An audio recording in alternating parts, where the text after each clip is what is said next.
something to say, there's something to say. Hey everybody, how's it going? Our House 21 here, and this is the first of another series of bearing videos. Now this time, what you see in front of you is Slade. And as you guys have seen on previous videos, the good guys at Boca Bearing have provided me another set of their lightning bearings. So these are special on-road bearings, on-road ceramics. So if you look in here, they have instead of the yellow seals that I used before, they have a special seal which is even lower drag, and it's made specifically for on-road high-speed applications. So this is the set that's for the Rustler, and also will fit the Slash two-wheel drives as well. So I'm going to benchmark the current bearings that are inside of here, and the way I'm doing that is the same setup as before. I have Slade. You can see I've got my Mod 1 gears exposed, but inside it's got all stock Traxxas bearings, and I recently rebuilt Slade's transmission, so this is actually a little bit of a better test than what I did with Dizzy. So that's got new freshly greased gears inside of the transmission.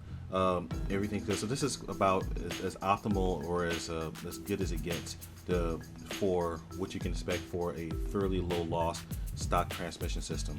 So like I said, it's got the stock bearings going between the Castle 3800 kV 1410 motor going through here all the way down to the drivetrain. So this should actually have lower mechanical loss than we saw on Dizzy, because it's a two-wheel drive system as opposed to four-wheel drive. So let's go ahead and crank this bad boy up and see how it goes. Now, if you see, I have a couple different meters going on here. So this guy right here, this is my turnkey meter. It's going to tell me voltage and powers and amperage, so we can see what the actual power loss through the drivetrain is. And this guy over here is just for battery monitoring. You see I have a full battery. This is 3S LiPo, so we are at roughly 4.2 volts per cell here. So I'm going to stop when these guys get to about 3.8 volts per cell. Actually, I'm going to take it a little bit lower to like 3.6, so it's going to relax up to like 3.8, and that's going to be a pretty nice storage charge. So after I change the bearings, I'm going to do this process all over again, and then we're going to see, I'm going to crunch the data, and we're going to see what the difference is. All right, let's do this. And it helps if I turn it on. There you go, you got the beeps. So you know this is a 3S LiPo. No funny business going on here. All right, let's see what this thing does.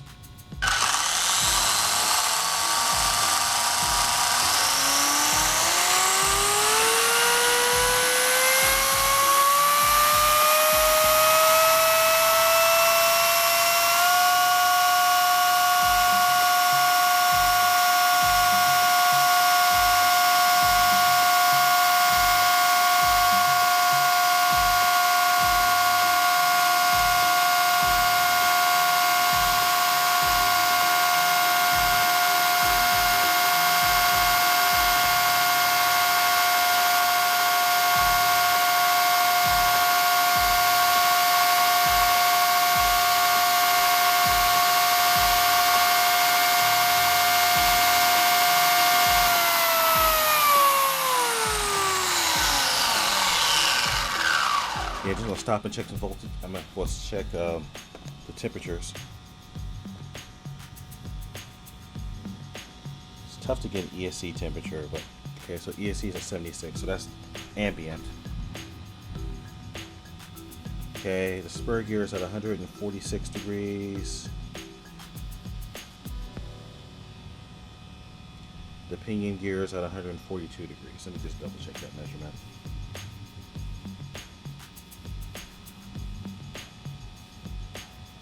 Okay, that time I got 148. Let's check the motor.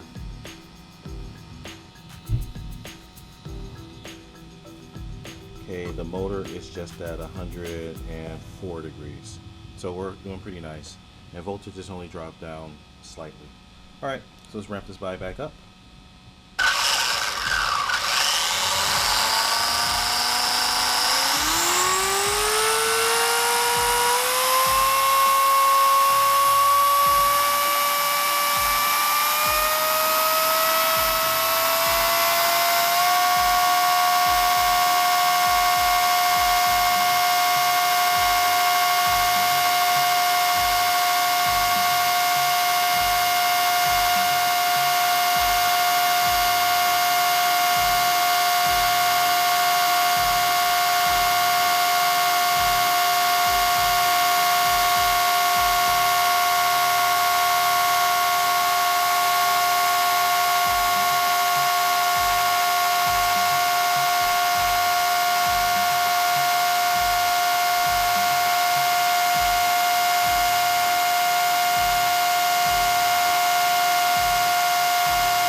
Alright, let's do some temperature checks again.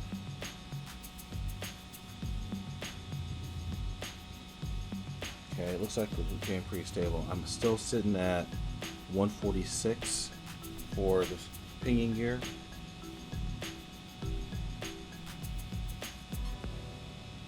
Looks like it's getting cooler. It's kind of funny. The spur gear is not at 124. Let's go ahead and check again this pressure.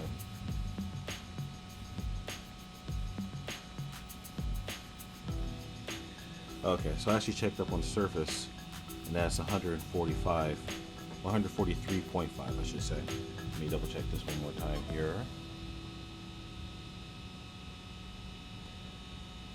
Okay, so things are cooling down as we're speaking, which is good. Now the spurs drop down to 137. Alright, or 130, yeah, 137 even. And these, the ESC and the, yeah, ESC's at 80 degrees. Okay, and the motor is warming up. It's up to 127. Still, we're really, really cool based upon, you know, the specs. As long as your motor temperature is below 160, 170, then everything's gravy. All right, so let's go ahead and spin it back up.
Okay, one more temperature check. Okay, so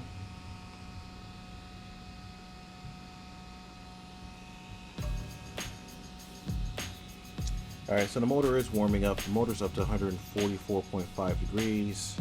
Okay, let's see.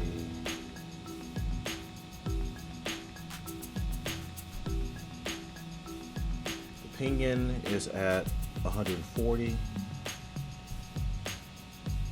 And spur, okay, spur's heating up a little bit. Spur's at like 160.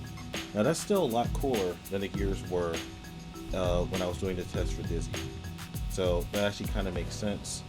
The drivetrain on Slash 4-wheel drive is quite a bit, well, it has a lot more moving parts.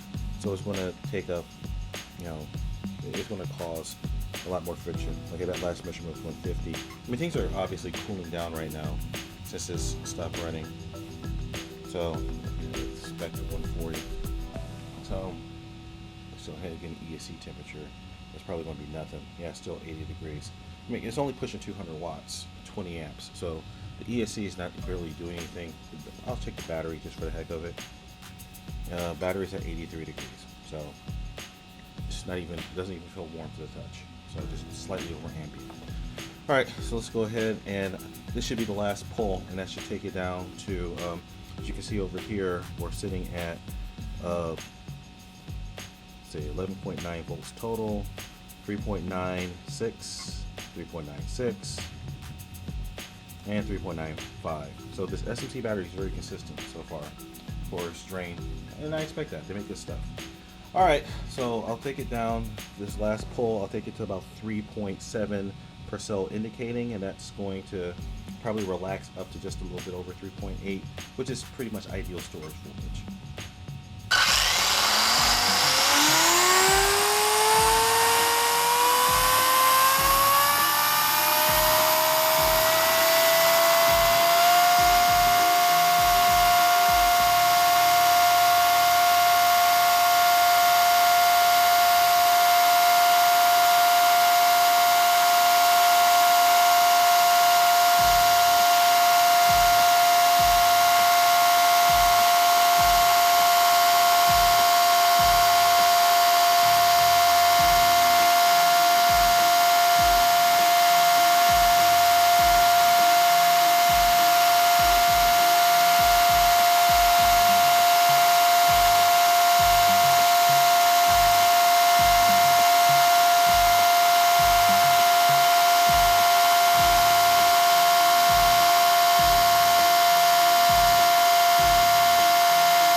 Okay guys, so let's go ahead and take the last temperature measurements.